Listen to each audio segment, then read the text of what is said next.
Liang नदी पर शादी करना अशुभ है। ढोल बजते ही पानी के नीचे क्या जाग जाए कोई नहीं जानता। दूल्हा और दुल्हन क्या वे असमय मर गए?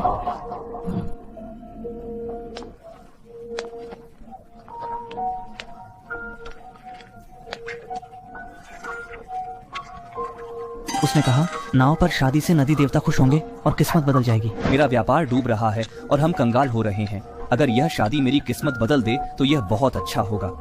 देवता की राय के लिए उसने 3 बार सिक्के उछाले, तीनों बार पवित्र आए। पर लौटते वक्त मैंने एक अजीब दहाड़ सुनी। पत्नी ने कहा कि शादी की थकान है। इतनी व्यस्तता है, आप थक गए हैं और गलत सुन रहे हैं। नाव पर शादी हुई। पत्नी एक अजीब सी आलीशान नाव ले आई। ऐसी बनावट मैंने नहीं देखी थी। पूरा गांव आमंत्रित था। चढ़ने से पहले पत्नी ने मुझे एक रुमाल दिया।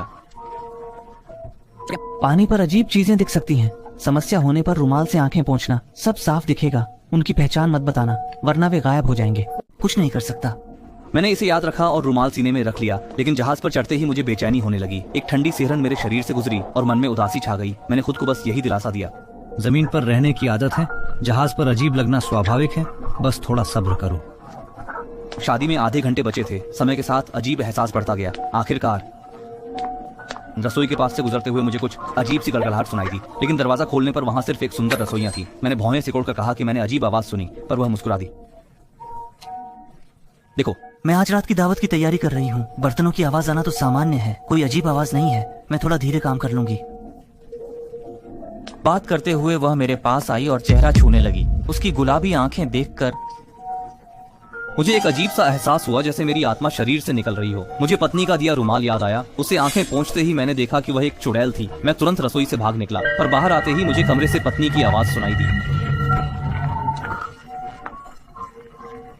मैंने कमरे में अपनी पत्नी की आवाज सुनी, पर क्या कहा समझ नहीं आया। दरवाजे की दरार से देखा तो सिर्फ सुअर वाली माँ को गर्म सूप चलाते देखा। अचानक उसने मुझे देख लिया और मैं डरकर डेक की ओर भागा। रास्ते में अजीब चीजें दिखी। नाविक बहुत शक्तिशाली और डरे हुए लग रहे थे।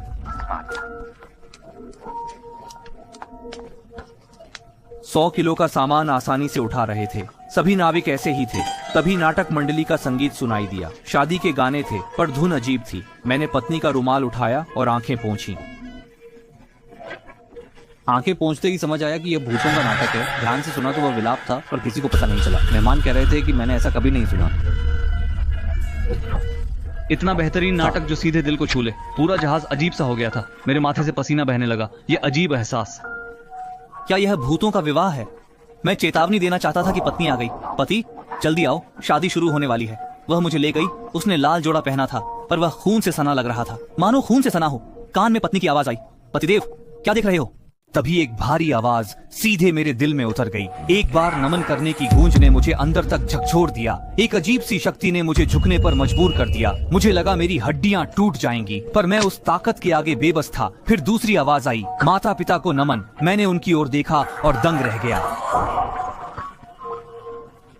वहां एक विशाल राक्षस बैठा था जो डरावना लग रहा था। जैसे ही पति पत्नी के नमन की आवाज आई, मेरी ताकत वापस आ गई। मैं पसीने से तरबतर था और मैंने रुमाल से अपना चेहरा पोंछा।